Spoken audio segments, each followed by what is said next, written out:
नाथ, आपकी कृपा से मेरा मन स्थिर हो गया। सुख संपत्ति, परिवार और बड़ाई सबको त्याग कर मैं आपकी सेवा ही करूंगा। ए सब राम भगति के बाधक, के संत तव पद अवराधक। शत्रु मित्र सुख दुख जग माही, माया कृत परमारथ नाहि। क्योंकि आपके चरणों की आराधना करने वाले संत कहते हैं कि ये सब सुख संपत्ति आदि राम भक्ति के विरोधी हैं। जगत में जितने भी शत्रु मित्र और सुख दुख हैं, सब के सब माया रचित हैं, परमार्थ वास्तव में नहीं है। बाली परम हित जासु प्रसादा, मिले हु राम तुम्हें समन विषादा। सपिने जेहि सनि होई लड़ाई, जागे समुझत मन सकुचाई। हे श्री राम जी, बाली तो मेरा परम हितकारी है, जिसकी कृपा से शोक का नाश करने वाले आप मुझे मिले, और जिसके साथ अब स्वप्न में भी लड़ाई हो तो जागने पर उसे समझकर मन में संकोच होगा कि स्वप्न में भी मैं उससे क्यों लड़ा। परम हितकारी था बाली तो मेरा। अब प्रभु कृपा करऊं एहि भांति, सब तजी भजन करऊं दिन राति। सुनि विराग संयुत कपि बानी, बोले बिहसी राम धनु पानी। हे प्रभु, अब तो इस प्रकार कृपा कीजिए कि सब छोड़कर दिन रात में आपका भजन ही करूं। सुग्रीव की वैराग्य युक्त वाणी सुनकर, उसे क्षणिक वैराग्य को देखकर हाथ में धनुष धारण करने वाले श्री राम जी मुस्कुराकर बोले,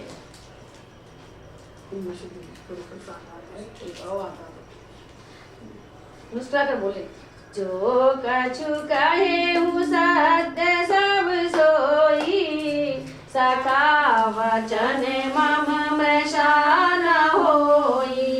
नट मर कट इव सबहि न चावत, राम खगेश वेद अस गावत। तुमने जो कुछ कहा है वह सभी सत्य है, परंतु हे सखा, मेरा वचन मिथ्या नहीं होता।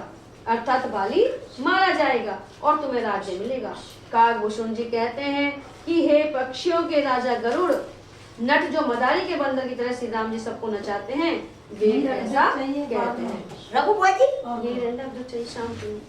ले सुग्रीव संग रघुनाथा, चले चाप सायक गई हाथा। तब रघुपति सुग्रीव पठावा, गरजेसी जाई निकट बल पावा। तदंतर सुग्रीव को साथ लेकर और हाथों में धनुष बाण धारण करके श्री रघुनाथ जी चले। तब श्री रघुनाथ जी ने सुग्रीव को बाली के पास भेजा। वह श्री राम जी का बल पाकर बाली के निकट जाकर गरजा। सुनत बाली क्रोधातुर धावा, गई कर चरण नारी समुझावा। सुनु पति जी नहीं मिले सुग्रीवा, ते दो बंधु तेज बल सीवा। बाली सुनते ही क्रोध में भरकर वेग से दौड़ा। उसकी स्त्री तारा ने चरण पकड़कर उसे समझाया कि हे नाथ, सुनिए, सुग्रीव जिनसे मिले हैं वे दोनों भाई तेज और बल की सीमा हैं। तारा जानती थी। कौशले सुत लक्ष्मण रामा, कालहु जीत सकहि संग्रामा। हे कौशलाधीश, दशरथ जी के पुत्र राम और लक्ष्मण संग्राम में काल को भी जीत सकते हैं। कह बाली सुनो भीरु प्रिय, समदर्शी रघुनाथ। जो कदाचि मोहि मारहि, तो पुण्य ही हो सनाथ, सबका भला करो भगवान, सब पर दया करो भगवान। बाली ने कहा, हे भीरू डरपोक प्रिय, सुनो, श्री रघुनाथ जी समदर्शी हैं, जो कदाचित वे मुझे मारेंगे तो मैं सनाथ हो जाऊंगा, तब परम पद को प्राप्त करूंगा। एक तो देखने से हो जाए, फिर वो अपने हाथों से मुझे मारेंगे तो मैं परम पद पा जाऊंगा। ऐसे कही चला महाअभिमानी, तृण समान सुग्रीव जानी, वीरे उभो बाली अति तरजा, मुठी का मारी महाधुनि गर्जा। ऐसा कहकर वह महान अभिमानी बाली सुग्रीव को तिनके के समान जानकर चला। दोनों भिड़ गए। बाली ने सुग्रीव को बहुत धमकाया और घूंसा मारकर बड़े जोर से गर्जा। तब सुग्रीव विकल होई भागा, मुष्टि प्रहार वज्र सम लागा, मैं जो कहा रघुवीर कृपाला, बंधु न होई मोर ये काला। तब सुग्रीव व्याकुल होकर भागा। घूंसे की चोट उसे वज्र के समान लगी। सुग्रीव ने आकर कहा, हे कृपालु रघुवीर, मैंने आपसे पहले ही कहा था कि बाली मेरा भाई नहीं है, मेरा काल है। एक रूप तुम भ्राता दो, ते ब्रह्म ते नहीं मारे सो, करे पर सुग्रीव शरीरा, तनु भाकुली सी गई सब पीरा। श्री राम जी ने कहा कि तुम दोनों भाइयों का एक सा ही रूप है, इसी भ्रम से मैंने उसको नहीं मारा कि उसके चक्कर में तू नहीं आ जाए। फिर श्री राम जी ने सुग्रीव के शरीर को हाथ से स्पर्श किया, चोट लगाई ना उनके, तो हाथ से स्पर्श किया, जिससे उसका शरीर वज्र के समान हो गया और सारी पीड़ा जाती रही। बोलना कि तू ऐसा कर, कोई ना कोई पहचान करके जा, माला डाल, उसमें जान जा कोई तू बाली वो सुग्रीव है। नीलकंठ सुमन गई माला, पठवा पुनि बल दे विशाला, पुनि नाना विधि भई लड़ाई, विकप ओट देखहि रघुराई। तब श्री राम जी ने सुग्रीव के गले में फूलों की माला डाल दी और फिर उसे बड़ा भारी बल देखकर भेजा। दोनों में उन्हें अनेक प्रकार से युद्ध हुआ। श्री रघुनाथ जी वृक्ष की आड़ से देख रहे थे।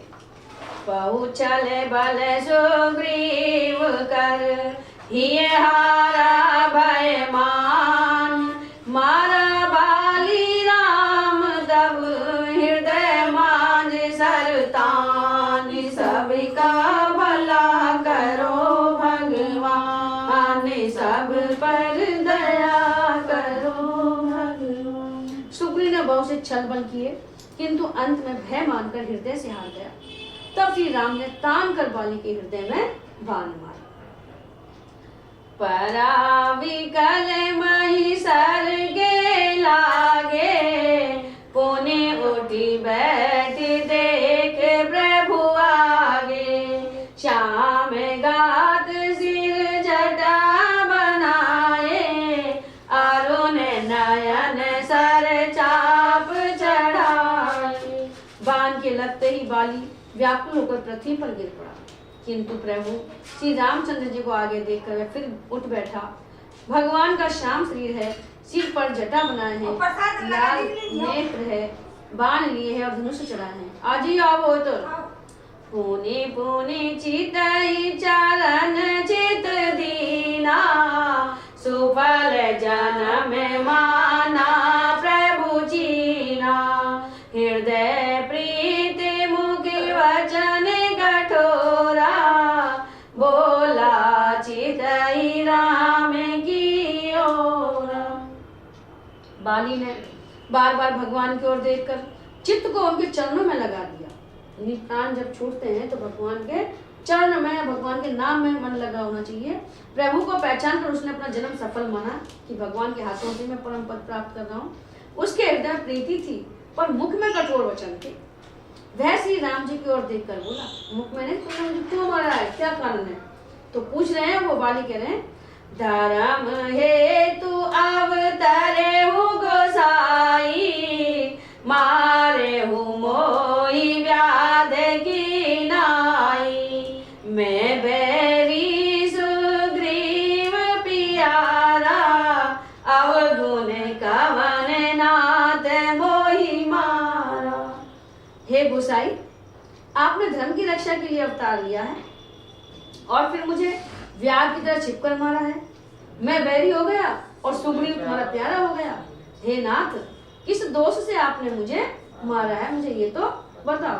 फिर राम जी कह रहे हैं, ये ऐसे मारा ना जब तक कृष्ण भगवान के पैर में तीर लगे, एक भील मारे हिरन समझ के, तो वही का बदला ही।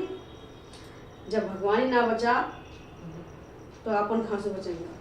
अनुज बधु भगिनी सुत नारी, सोन सठ कन्या समय चारी, इनहि कुदृष्टि बिलो गई जोई, ताहि बधे कछु पाप न होई। श्री राम जी ने कहा, हे मूर्ख सुन, छोटे भाई की स्त्री, बहन, पुत्र की स्त्री और कन्या, ये चारों समान है। ये चारों बेटी के समान है। छोटे भाई की पुत्री, स्त्री, बहन और पुत्र की स्त्री यानी पुत्रवधू और कन्या, ये चारों समान है। इनको जो कोई बुरी दृष्टि से देखता है उसे मारने में कुछ भी पाप नहीं होता। मूढ़ तोई अतिशय अभिमाना, नारी सिखावन करसि न काना, मम भुज बल आश्रित तेहि जानी, मारा जैसी अधम अभिमानी। हे मूढ़, तुझे अत्यंत अभिमान है, तूने अपनी स्त्री की सीख पर भी ध्यान नहीं दिया। सुग्रीव को मेरी भुजाओं के बल का आश्रित जानकर भी, अरे अधम अभिमानी, तूने उसको मारना चाहा। यानी जो मेरा आश्रित है, जो मेरे शरणागत है, उसको कोई नहीं मार सकता। भगवान के चरणों में जो चला गया है। सुनहु राम स्वामी सन, चलन चातुरी मोरी, प्रभु अजहु में पापी, अंत काल गति तोरी, सभी का भला करो भगवान, सब पर दया करो भगवान। बाली ने कहा, हे राम जी सुनिए, स्वामी आपसे मेरी चतुराई नहीं चल सकती। हे प्रभु, अंत काल में आपकी गति पाकर मैं अब भी पापी ही रहा। सुनत राम अति कोमल बानी, बाली शीस पर से निज पानी, अचल करो तनु राखहु प्राणा, बाली कहा सुन कृपा निधाना। प्रसाद दीजिए बेटा। अरे प्रसाद दीजिए बुढ़िया।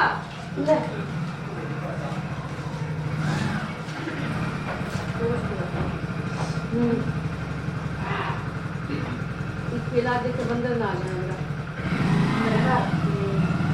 केला मुझे गाली गाली के ध्यान काफी लगेगा।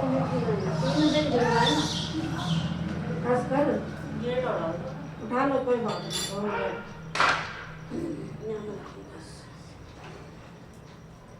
हाँ, बाली अत्यंत कोमल वाणी सुनकर पन्नी वाला दामन, ये भूख लगे श्री राम जी ने उसके सिर को अपने हाथ से स्पर्श किया और कहा, मैं तुम्हारे शरीर को अचल कर दूं, तुम प्राणों को रखो। बाली ने कहा, हे कृपा निदान सुनिए, वो कह रहे हैं कि मैं तुम्हारे शरीर को भी सही कर दूंगा और तुम्हें जीवित रहो। तो क्या कह रहे हैं वो बाली, जन्म जन्म मुनि जतन कराही, अंतराम कही आवत नाही। जासु नाम बल शंकर काशी, देत सभई समय गति अविनाशी।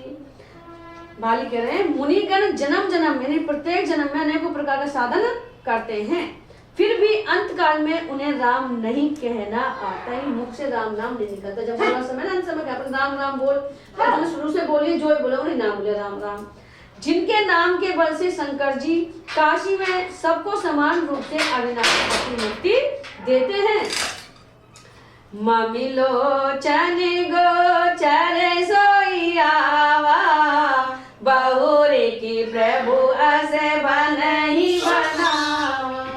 वह श्री राम जी स्वयं मेरे नेत्रों के सामने हैं, जिनको बार बार मुनि योगी जब तप करते हैं और अंत समय में जिनको नाम भी नहीं लेता है, और मेरे अंत समय में भगवान मेरे सामने हैं, तो हे प्रभु ऐसे संयोग क्या फिर कभी बन पड़ेगा जो प्राणों को रखूं या क्या हो जाए तो भगवान के सामने प्राण छूट रहा है तो जाए। अब ये प्रार्थना कर रहे हैं। सो नयन गोचर जासु गुण नित नीति कही श्रुति गावही, जीति पवन मन गो निरस करि मुनि ध्यान कबहु के पावही। मोहि जानि अति अभिमान बस प्रभु कहेउ राखु शरीर ही, अस कवन सठ हटि काटि सुर तरु पारी करहि बबूरहि। अब नाथ करि करुणा विलोकहु, देहु जो वर मांगहु, जेहि जोनि जन्मो कर्म बसते राम पद अनुरागहु।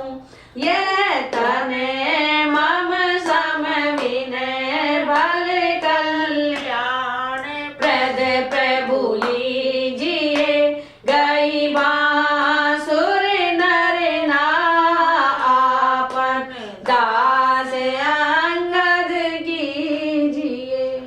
राम चरण दृढ़ प्रीति करी, बालिकीन तनु त्याग, सुमन माल जिमि कंठ दे, गिरत न जानई नाग, सबिका भला करो भगवान, सब पर दया करो भगवान। श्रुतियां नेति नेति कहकर निरंतर जिनका गुणगान करती रहती हैं, तथा प्राण और मन को जीतकर एवं इंद्रियों को विषयों के रस से सर्वथा नीरस बनाकर मुनिगण ध्यान में जिनकी कभी क्वचित ही झलक पाते हैं, वे ही प्रभु आप साक्षात मेरे सामने प्रकट हैं। आपने मुझे अत्यंत अभिमानवश जानकर यह कहा कि तुम शरीर रख लो, परंतु ऐसा मूर्ख कौन होगा जो हठ पूर्वक कल्पवृक्ष को काटकर उससे बबूल के बाण लगावेगा। अर्थात पूर्ण काम बना देने वाले आपको छोड़कर आपसे इस नश्वर शरीर की रक्षा चाहे। एक यहाँ रखता है और एक यहाँ रखता है, फिर एक लीजिए तो दो छोड़ जाइए। बोले बाबा कौन?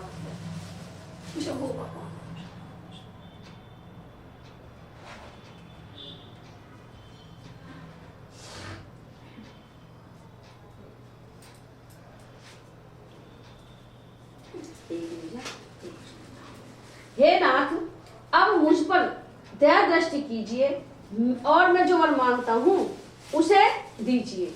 मैं कर्मवश जिस योनि में जन्म लूं, वाली कह रहा है कि मैं जिस भी योनि में जन्म लूं वही श्री राम जी के चरणों में प्रेम करूं। हे कल्याण प्रद प्रभु, यह मेरा पुत्र अंगद विनय और बल में मेरे ही समान है, इसे स्वीकार कीजिए। और हे देवता और मनुष्यों के नाथ, वहां पकड़कर इसे अपना दास बनाइए।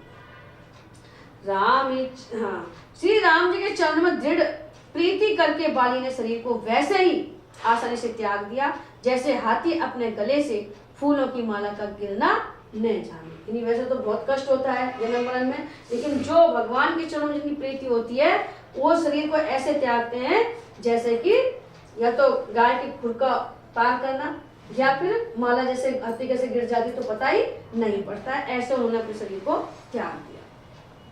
कहना संसार के मृत्यु में, संसार के व्यक्ति की मृत्यु में और एक संत की मृत्यु में अंतर, बहुत अंतर होता है। संत तो शरीर छोड़ते हैं, अपनी मृत्यु होती है और वो शरीर छोड़ते हैं।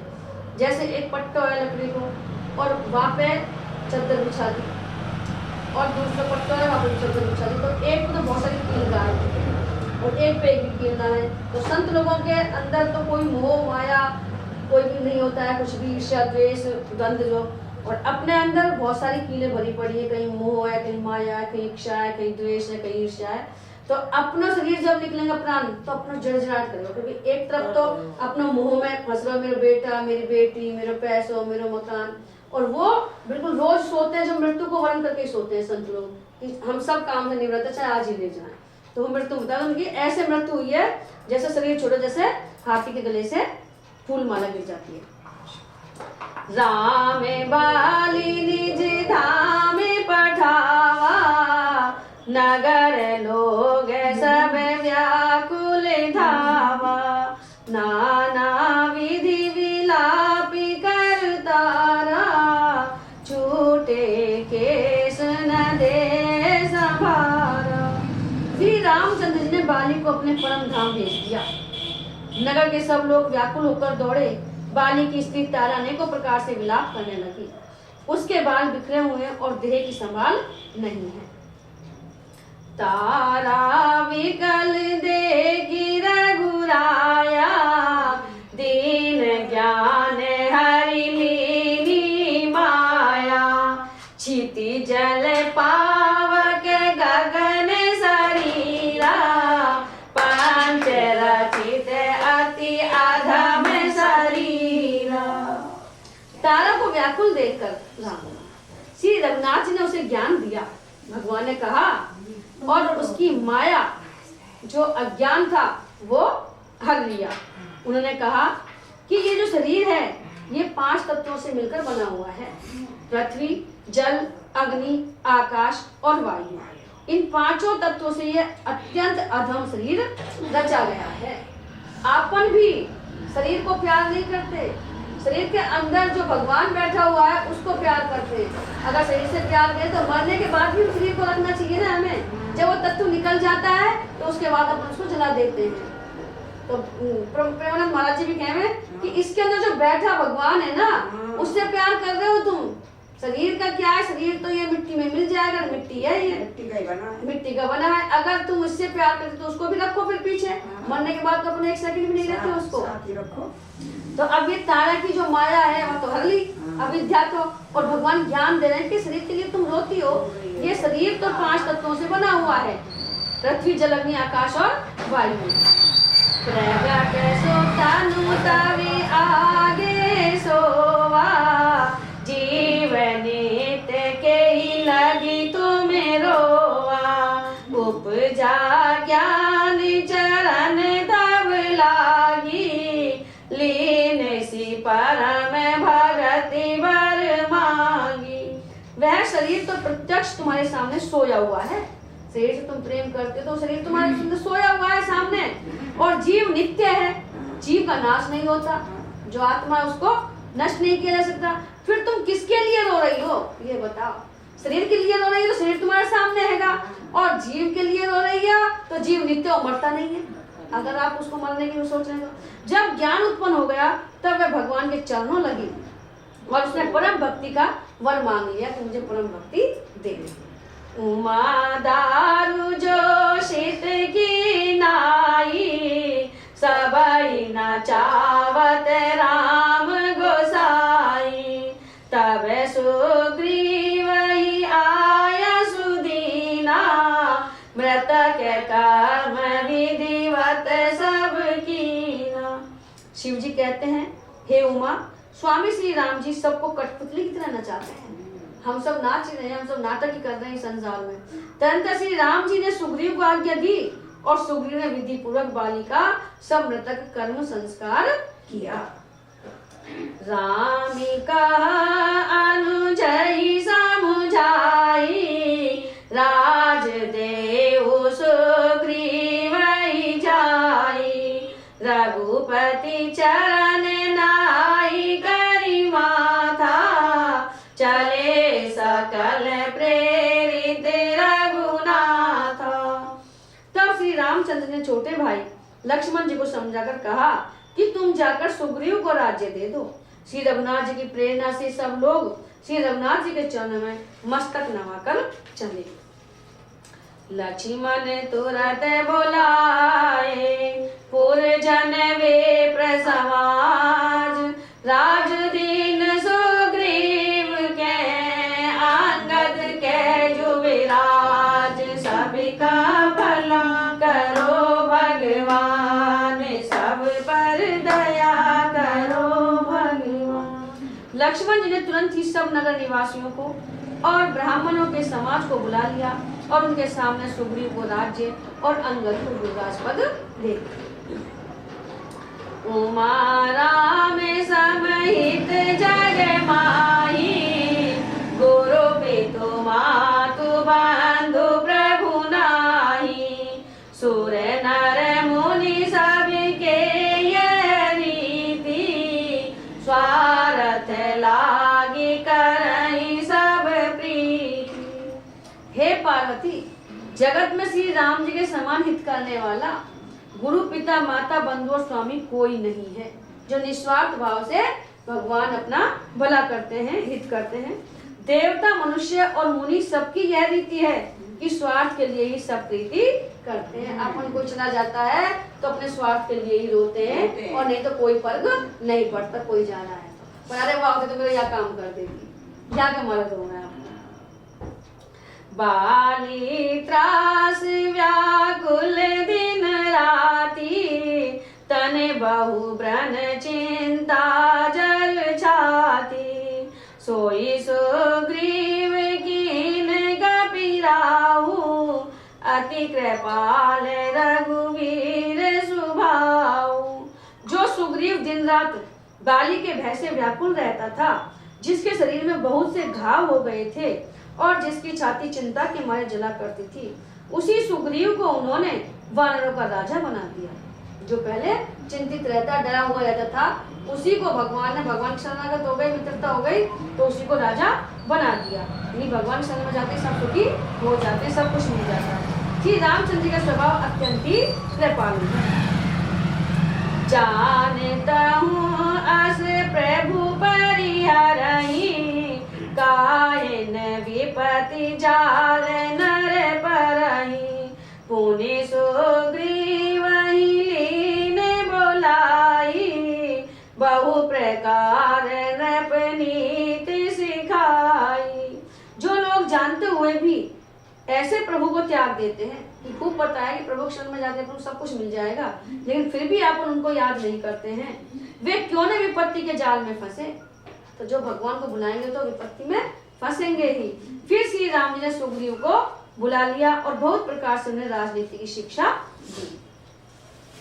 कहे प्रभु सुन सुग्रीव हरीसा, पुर न जाऊं 10 चारि बरीसा, गत ग्रीष्म वर्षा ऋतु आई, रही निकट शैल पर छाई। फिर प्रभु ने कहा, हे वानरपति सुग्रीव, सुनो, मैं 14 वर्ष तक गांव या बस्ती में नहीं जाऊंगा। ग्रीष्म ऋतु बीतकर वर्षा ऋतु आ गई, अतः मैं यहाँ पास ही पर्वत पर टिका रहूंगा, यहीं रहूंगा। अंगद सहित करहु तुम राजू, संतत हृदय धरे उमा में काजू, जब सुग्रीव भवन फिर आए, राम प्रवर्षन गिरि पर छाए। तुम अंगद सहित राज्य करो, मेरे काम का हृदय में सदा ध्यान रखना कि सीता जी का पता करना है।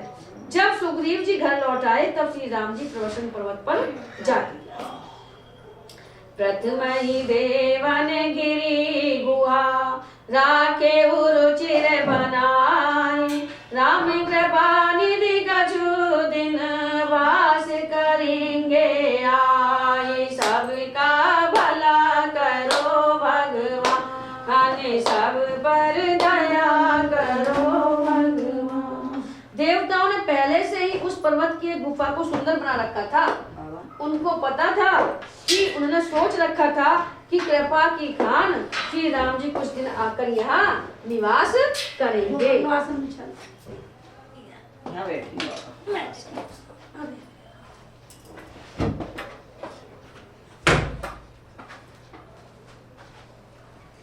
तो देवताओं को पता था कि भगवान यहाँ राम आएंगे प्रवर्षण पर्वत पे, इसलिए एक सुंदर गुफा पहले ही बना रखी थी। सुंदर बने कुसुमित अति शोभा, गुंजत मधुपनि कर मधुलोभा, कंद मूल फल पत्र सुहाए, भये बहुत जब ते प्रभु आए। सुंदर वन फूला हुआ अत्यंत सुशोभित है, मधु के लोभ से भौरों के समूह गुंजार कर रहे हैं। जब से प्रभु आए हैं प्रवर्षण पर्वत पर, तब से वन में सुंदर कंद मूल फल और पत्तों की बहुतायत हो गई है। देखी मनोहर शैल अनूपा, रहे ते अनुज सहित सुर भूपा, मधुकर खग मृग तनुधारी देवा, करई सिद्ध मुनि प्रभु के सेवा। मनोहर और अनुपम पर्वत को देखकर देवताओं के सम्राट श्री राम जी छोटे भाई सहित वहां रह गए। देवता सिद्ध और मुनि भौरों पक्षियों और पशुओं के शरीर धारण करके प्रभु की सेवा करने लगे। यानी देवता सिद्ध भी पशु पक्षी का रूप धारण करके वहां पर्वत पर आ गए, प्रवर्षण पर्वत पर, और प्रभु की सेवा करने लगे। मंगल रूप भयउ बन तब ते, कीन निवास रमापति जब ते, फटिक शिला अति शुभ सुहाई, सुख आसीन तहाँ दो भाई। जब से रमापति श्री राम जी ने वहां निवास किया, तब से वन मंगल स्वरूप हो गया। सुंदर स्फटिक मणि की एक अत्यंत उज्ज्वल शिला है, उस पर दोनों भाई सुखपूर्वक विराजमान हैं। कहते अनुज सनि कथा अनेका, भगति विरति नृप नीति विवेका, वर्षा काल में गिनभ छाए, गरजत लागत परम सुहाए। श्री राम जी छोटे भाई लक्ष्मण जी से भक्ति, वैराग्य, राजनीति और ज्ञान की अनेकों कथाएं कहते हैं। वर्षा काल में आकाश में छाए हुए बादल गरजते हुए बहुत ही सुहावने लगते हैं। लक्ष्मण देखु मोर गण, नाचत बारिद पेखी, ग्रही विरति रत हरस जस, विष्णु भगत कहूँ देखी, सबका भला करो भगवान, सब पर दया करो भगवान। श्री राम जी कहने लगे, हे लक्ष्मण देखो, मोरों के झुंड बादलों को देखकर नाच रहे हैं। जैसे वैराग्य में अनुरक्त ग्रस्त, वैराग्य में अनुरक्त ग्रस्त है लेकिन वैराग्य में लगा हुआ है, विष्णु भक्त को देखकर हर्षित होते हैं। घन घमंड नभ घर जाते घोरा, प्रियाहीन डर पद मन मोरा, दामिनी धमक रहन घन माही, खल के प्रीति जथा थिर नाही। भगवान भी क्या कर रहे हैं, आकाश में बादल घुमड़ घुमड़ कर घोर गर्जना कर रहे हैं, और सीता जी के बिना मेरा मन डर रहा है, तुम अकेला। जैसे उन्होंने की ना, लेकिन उन्होंने देख लिया कि भाई लक्ष्मण भी साथ में, कामदेव ने, कामदेव जब कर रहा आई थी हमें, तो उन्हें देख लिया कि नहीं भाई है इसके साथ। ऐसे हो गया कि जब बादल घुमड़ रहे हैं तो मेरा मन सीता जी के बिना डर रहा है, बिजली की चमक बादलों में ठहरती नहीं, जैसे दुष्ट की प्रीति स्थिर नहीं रहती। बरसहि जल में भूमि नियलाए, जता न वहीं बुध विद्या पाए। बूंद आघात से ही गिरी कैसे, खल के वचन संत से जैसे। कितनी अच्छी बात कही है। बादल पृथ्वी के समीप आकर नीचे उतरकर बरस रहे हैं, जैसे विद्या पाकर विद्वान नम्र हो जाता है। जो ज्ञानी होता है वो नम्र होता है, जैसे पेड़ पर जब फल लग जाते हैं तो फलों से झुक जाता है, ऐसे ही ज्ञानी व्यक्ति नम्रता से विनम्र हो जाता है। बूंदों की चोट पर्वत कैसे सहते हैं, जैसे दुष्टों के वचन संत सहते हैं। संत लोगों से जो दुष्ट व्यक्ति हो कुछ भी कहते हैं, लेकिन वो पलटकर जवाब नहीं देते, सब कुछ सहते रहते हैं। क्षुद्र नदी भरी चली तो राई, जैसे थोड़े धन खल इतराई। भूमि परत बाढ़ा बर पानी, जनु जीव ही माया लपटानी। छोटी नदियां भरकर चुड़ाती हुई चलती है, किनारों को तोड़ के पानी बाहर निकले, अदगल गगरी चलकर जाए। तो जैसे थोड़े धन से ही दुष्ट इतरा जाते हैं, जो दुष्ट व्यक्ति तो थोड़े धन आते ही घमंड करने लग जाते हैं, मर्यादा का त्याग कर देते हैं। पृथ्वी पर पड़ते ही पानी गंदला हो जाता है, जैसे शुद्ध जीव के माया लिपट गई है। आत्मा शुद्ध जीव है, लेकिन इसमें आते ही और माया के चक्कर में आकर के वो अशुद्ध हो जाता है, हाँ भूल जाता है भगवान को कि मेरा रूप क्या है, मेरा स्वरूप क्या है। समेटे समटे जल भरहि दलावा, जिमे सद्गुण सज्जन बहियावा। सरिता जल जल निधि महु जाई, होई अचल जिमि जीव हरि पाई। जल एकत्र होकर तालाब में भर रहा है, जैसे सद्गुण एक एक कर सज्जन के पास चले आते हैं। सज्जन जो व्यक्ति होते हैं वो एक गुणों को अपने अंदर ग्रहण करता रहता है। नदी का जल समुद्र में जाकर वैसे ही स्थिर हो जाता है, जैसे जीव श्री हरि को पाकर अचल हो जाता है, आवागमन से मुक्त हो जाता है। जब तो भगवान का करने के लिए जो ये सारी लीला रची है कि भाई अपने आप को मुक्त करो, जिससे जन्म मरण के बंधन से छूट जाए। तो हमें ये होता है कि जैसे नदी का जल, नदी सब जाके समुद्र में मिलेंगी, क्योंकि वो उसी का उद्गम स्थल है समुद्र का ही। तो ऐसे अपना उद्गम स्थल भगवान है, तो जीव हरि को पा करके और आवागमन से मुक्त हो जाता है, वो अचल हो जाता है, फिर उसको जन्म मरण नहीं होता। हरित भूमि तन संकुल, समुझे पर नहीं पंथ। जिमि पाखंड बाधते, गुप्त होई सद्ग्रंथ। सबका भला करो भगवान, सब पर दया करो भगवान। पृथ्वी घास से परिपूर्ण होकर हरी हो गई है। बरसात का मौसम चलो ना, तो हरी हो गई, जिसे रास्ते समझ नहीं पड़ते। और जैसे पाखंड मत के प्रचार से सदग्रंथ लुप्त हो जाते हैं। जो पाखंडी अपना अपना प्रचार करेंगे, तो जो सदग्रंथ हैं, पुराने ग्रंथ हैं, वो धीरे धीरे लुप्त हो जाते हैं। जैसे अब हो रहे हैं, बहुत कम है, बहुत ही पढ़ते हैं। बोलो सियावर रामचंद्र भगवान की जय। श्री गुरु चरण सरोज रज, निज मन मुकुर सुधार।